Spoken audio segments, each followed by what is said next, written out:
really left a mark on everyone's life. And that's something that for me is bigger than any World Cup and no one can take that away from you. It's a thank you for a moment of...呢條片我諗好多人都睇過，係一個阿根廷記者喺世界盃決賽前訪問美斯嘅片段。但係有幾多人真係明白呢段說話對美斯係有幾大意義？2014到2016年，阿根廷連續輸咗3場決賽，媒體將矛頭全部指向美斯。喺阿根廷人心目中，佢喺巴塞嘅時候就交出神級表現，但每次返到國家隊都係腳軟。究竟佢係點樣成為今時今日阿根廷人心目中嘅神？喺呢度要先打破大家嘅迷思。美斯一開頭喺國家隊其實係非常之不受歡迎。呢一個2010年嘅報道就曾經提過，美斯喺阿根廷其實冇咩 fans， 阿根廷人甚至稱呼美斯做嗰一個加泰隆尼亞人。體育記者直頭話，球證嘅球迷都比美斯多，所以每一次輸波嘅時候，阿根廷人都係將個矛頭指向美斯。喺2011年美洲盃嘅小組賽上，佢甚至俾阿根廷嘅球迷噓。美斯不單止唔係阿根廷嘅英雄，阿根廷人甚至將佢視為叛徒。美斯喺2011年接任咗阿根廷嘅隊長，但係呢個隊長一啲都唔容易做，因為佢前面有一個跨越唔到嘅高牆——馬勒當拿。馬勒當拿係阿根廷人心目中完美嘅領袖，兇悍嘅性格，再加上一啲南美特色嘅小聰明，令阿根廷球迷望到一種貼地嘅感覺。而美斯13歲就去咗西班牙，佢嘅球風係西班牙人嘅冷靜同埋優雅。雖然佢喺球會表現好好，但係喺阿根廷人心目中，佢更加似係一個外人。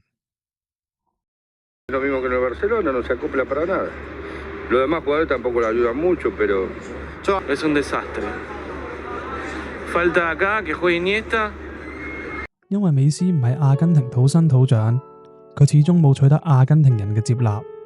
喺2015年美洲盃決賽輸咗之後，阿根廷人再次將矛頭指向美斯，話佢喺球場上面散步。報章嘅頭版寫住：我哋揀錯咗隊長人選。迫於無奈之下，美斯要上電視回應批評。除咗咁之外，國家隊裏面仲有一大堆嘅負資產。2014年，阿根廷嘅足總主席去世，令到足總亂到不能自理，甚至喺只有75個人嘅投票裏邊投出咗38-38嘅比數。混亂嘅足總導致阿根廷嘅後勤亂到一塌糊塗，甚至連飛去美洲盃決賽嘅嗰班飛機都延誤。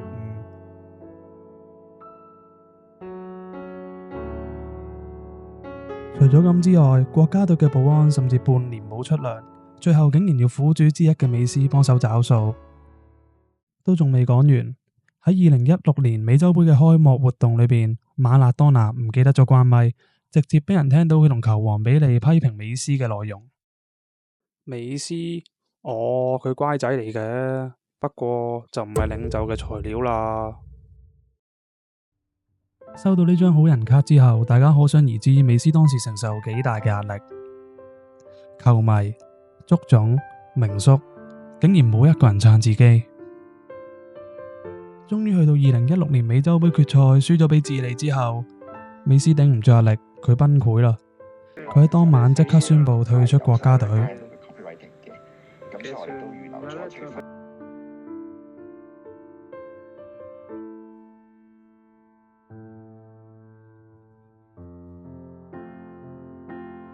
Dozens of die-hard Argentina fans waited at the Ezeiza airport, many holding signs begging star Lionel Messi with the hope he will reconsider his decision. 阿根廷嘅媒體喺呢一刻終於意識到，佢哋一直以嚟逼得美斯太緊啦。呢一次，佢哋終於唔再將矛頭指向美斯。之前批評過美斯嘅媒體喺頭版裏面寫住不要走。阿根廷嘅民眾亦都一改口風。The Argentine shirt, the shirt he's so proud of and has made so many sacrifices for. A mí me da mucha bronca porque ya van... I'm angry because 3 finals and we've won nothing. Messi gave all he had on the pitch. Argentinians... 你一直任勞任怨，個個都當你係草，直到你真係走嘅時候，大家先識欣賞你嘅好。最後喺一輪道德勒索之下，美斯終於回歸國家隊。但不得不承認嘅係，美斯呢一招以退為進，成功逼到阿根廷足總進行改革。但係改革亦都唔係一朝一夕可以完成。2018世界盃，佢哋請咗森保利做阿根廷嘅領隊，但係佢淨係識得將自己嗰一套逼搶搬去阿根廷，冇諗過為阿根廷嘅球員制定一套特有嘅戰術，導致頭兩場賽事賽和冰島，再輸埋俾克羅地亞。喺瀕臨出局邊緣嘅時候，美斯同埋馬斯查蘭奴決定同領隊講數，從此接管咗球隊嘅排兵布陣。到咗對尼日利亞嗰一場，甚至有鏡頭影到領隊行過去美斯身邊，問佢可唔可以換入阿古路。呢種混亂嘅更衣室係注定冇辦法取得成功嘅。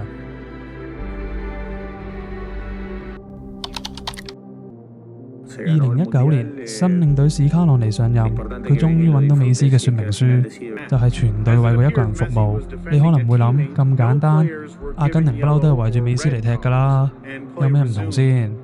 最大嘅分別係美斯成為咗阿根廷唯一嘅更衣室領袖，唔同以前仲有馬斯查蘭奴同埋迪維斯等嘅前輩，剩低嘅都係美斯嘅平輩或者後輩。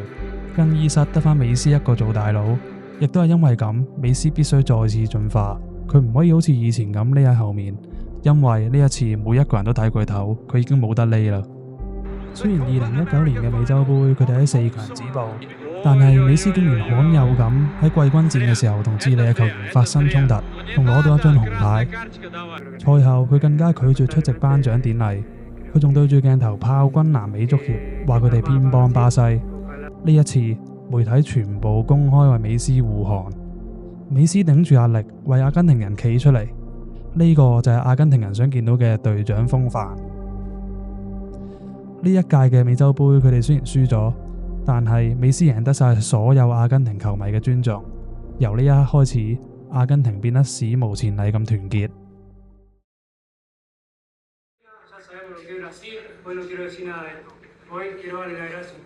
到咗2021年嘅美洲杯決賽之前，美斯喺更衣室發表咗一段演講，佢由以前輸波淨係識得耷低個頭，變到識得凝聚人心。喺贏得嗰屆嘅美洲杯冠軍之後，阿根廷徹底克服咗最後嘅心魔。呢一刻，佢哋已經有力競逐所有嘅錦標。到咗2022年嘅卡塔爾世界盃，阿根廷換咗一班更加後生嘅球員。呢個時候，美斯嘅權威進一步加強，個個僆仔都係當佢神咁拜。安素甚至當年有份寫信俾美斯，叫佢唔好退出國家隊。只要有美斯喺度，班後生嘅球員就好似打咗雞血咁。佢哋知道無論點都好，都會有人帶領佢哋獲得勝利。2022年，美斯憑住球王級嘅發揮，帶領咗阿根廷奪得世界盃冠軍。過程我就唔詳細講啦，呢條片都係主要想集中講翻美斯喺阿根廷嘅身份變化。22年開始，佢已經上咗神台，基本上其實都冇咩好講。momento de felicidad tan grande que le hiciste vivir a tanta gente, que de verdad ojalá te lo lleves en el corazón porque creo que es más importante que una Copa del Mundo y eso ya lo tenés, así que gracias capitán。呢一次佢終於被阿根廷人理解同埋接納，雖然壓力依然好大，但係佢唔再係孤單一個人。去到最尾，容許我講少少說話。我覺得美斯呢個故事最精彩嘅係，連佢呢一個球王都會有頂唔到壓力而崩潰嘅一日。反而你真係冇見過另一個黐線佬 C 朗佢會認輸。如果大家有興趣聽我介紹 C 朗嘅，不妨留言同我講。今條片就去到呢度先，我叫尤大力，多謝大家。